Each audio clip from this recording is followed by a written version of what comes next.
What's going on, everybody? This is Naim Realtime Chowdhury, keeping it real all the time. Thanks for joining me tonight.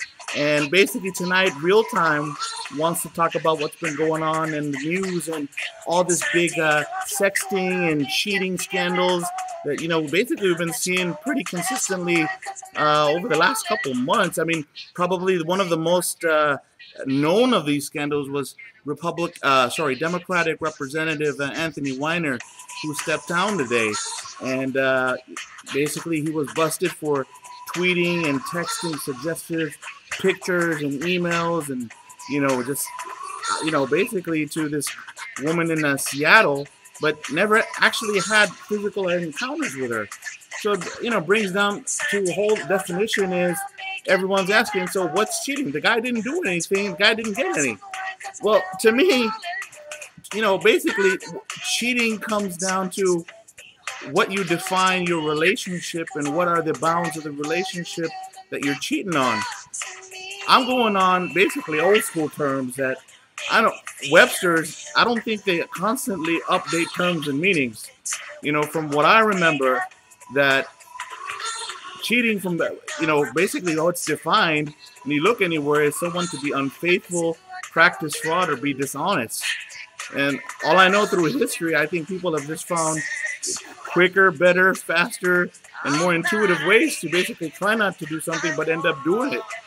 So what I really believe in, what Realtime is going to keep it real, and basically I think cheating is when somebody within a relationship is not fulfilling a spiritual, mental, or physical connection, and then at one point basically finding one of those connections outside the bounds.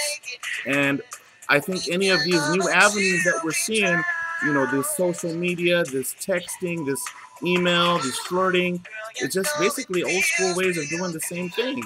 I mean, what's the difference of sexting and sending a letter in 1892 to your neighbor?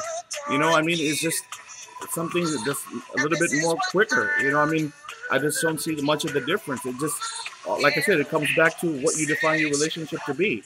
I was working last year at a company and talking to a coworker, and she was basically telling me, her life was boring.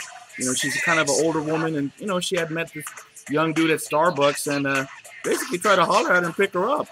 And, she was pretty excited. She hadn't been hit on in years. And, she had basically changed numbers with him and kind of hit him back and forth. And, she had been, wanting to meet him up again, but kind of holding back. But the point is that she was looking forward to see him.